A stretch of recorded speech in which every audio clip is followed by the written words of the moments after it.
आज हम लोग हेल्थ सेंटर मैनेजमेंट के कुछ इंपॉर्टेंट क्वेश्चन देख लेते हैं। पहला क्वेश्चन है, explain the organisation function and facilities of sub centre. Organisation मतलब होता है संगठन, कितने क्षेत्रफल पर यह काम करता है और कैसे काम करता है। ग्रामीण समुदाय में हेल्थ सर्विस प्रदान करने के लिए मैदानी क्षेत्र में 5,000 और पर्वतीय क्षेत्र में 3,000 की जनसंख्या पर सब सेंटर की स्थापना की गई है। और ये सब सेंटर किसके अधीन में काम करता है? पीएचसी के अधीन में। अगर कोई भी इमरजेंसी रहती है, अगर सब सेंटर पे उसका केयर नहीं हो पाता है तो उसके लिए वो पीएचसी को रेफर करती है। एक पीएचसी के अंतर्गत 6 से 8 उपकेंद्र होते हैं, 6 से 8 सब सेंटर काम करता है। अब देख लेते हैं फंक्शन ऑफ सब सेंटर, क्या क्या काम होते हैं सब सेंटर के, जो कि ग्रामीण समुदाय में सबको स्वास्थ्य सेवा उपलब्ध करवाता है। पहला है उपकेंद्र का संचालन, सही समय पर संचालन करना, जैसे सही समय पर सब सेंटर को खोला जाता है, सही समय पर बंद किया जाता है।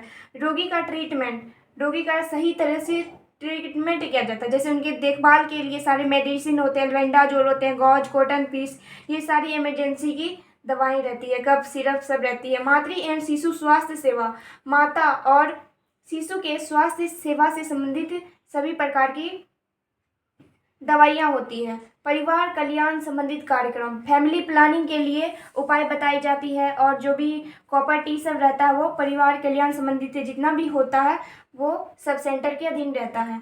स्कूल स्वास्थ्य कार्यक्रम, स्कूल हेल्थ सर्विस क्या होता है, जो कि हर एक स्कूल में जाके वहाँ के स्टूडेंट को बताया जाता है कि आप लोग को कोई भी बीमारी होती है उससे कैसे कंट्रोल पाना है और कैसे अपने आप को ठीक करना, कैसे अपने आप को पर्सनल हाइजीन के अंतर्गत नियंत्रण करना है। संक्रामक रोग नियंत्रण, जैसे कि कोई भी बीमारी फैलती, जैसे कोविड-19 हुई थी, उससे पहले भी बहुत सारी बीमारियां हुई थी, मलेरिया हो गई थी, डेंगू, ये सारी बीमारियां जो फैलती है उसको कैसे रोका जाता है इनके बारे में बताया जाता है।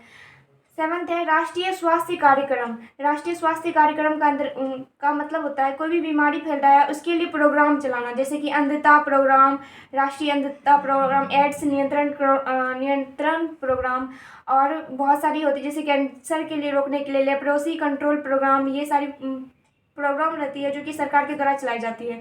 समन्वय एंड मॉनिटरिंग, समन्वय एंड मॉनिटरिंग का मतलब होता है सब सेंटर में होम विजिट कितना बार हुआ है, ये सब चीज़ की जांच की जाती है। स्वच्छता एवं पर्यावरण संबंधित काम करना, जैसे कि हम लोग जानते हैं कि हम लोग को रहने के लिए एक स्वच्छ वातावरण चाहिए और पर्यावरण का बहुत अच्छा तरीका से केयर करना चाहिए, अच्छा तरीका से रखना चाहिए, इसके लिए हम लोग को प्लांट लगाना चाहिए। ये सब सेंटर के अधीन बताया जाता है। किशोर एवं किशोरियों को हेल्थ एजुकेशन देना, जो भी प्यूबर्टी एज आ जाता है उससे पहले बताया जाता है कि जो भी लड़कियां होती है और जो लड़का होते हैं उनको कैसे अपना केयर किया जाता है, अपना पर्सनल हाइजीन कैसे मेंटेन किया जाता है, अपना शरीर को कैसे स्वस्थ रखा जाता है, इनके लिए बताया जाता है।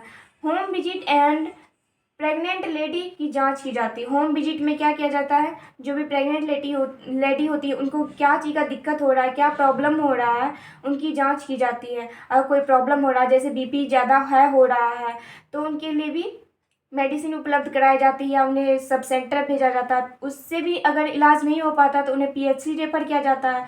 कोई भी जैसे कि उसे आयरन की कमी हो गई तो उनके लिए भोजन के लिए बताया जाता है कि आप लोग को भोजन अच्छा तरीका से खाना चाहिए।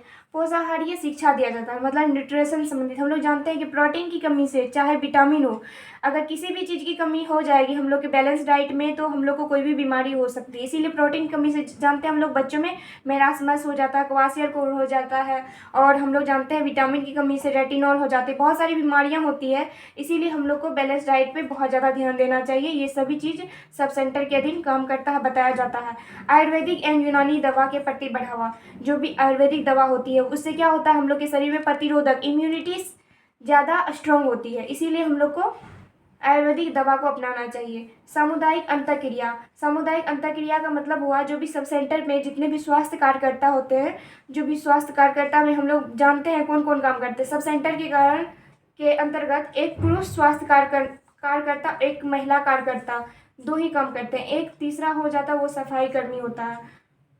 तो इसके अंतर्गत हम लोग 2 ही कार्यकर्ता को मेन रखते हैं कि सब सेंटर के अधीन कितने कार्यकर्ता काम करते हैं, 2 करते हैं। अगर ऑब्जेक्टिव में पूछा जाए तो 3 करते हैं, ठीक है। और आयुर्वेदिक एवं यूनानी दवाओं के प्रति बढ़ावा दिया जाता है। प्रशिक्षण संबंधित काम, जो कि ट्रेनिंग संबंधित, जैसे कि एएनएम होती है वो आशा और दाई को ट्रेनिंग देती है। फैसिलिटी क्या है, रोगी देखने का एक स्पेशल कमरा होगा सब सेंटर पे।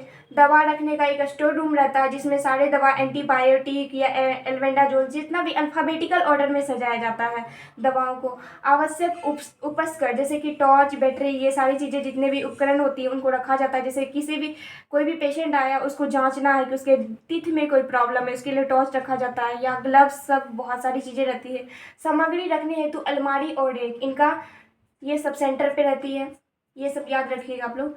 सामुदायिक बैग जो कि कम्युनिटी बैग रहता है, उसमें ग्लव्स, गॉज, पीस, इमरजेंसी जितनी भी सामान रहती है वो कम्युनिटी बैग में रहता है। हम लोग जानते हैं क्या क्या रहता है, गॉज, कॉटन एंड बैंडेज, ये भी सब सेंटर के अधीन रहता है।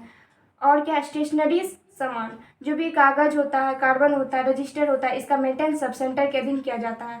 आशा है आपको ये सब सेंटर टॉपिक समझ में आ गया होगा। Thank you very much.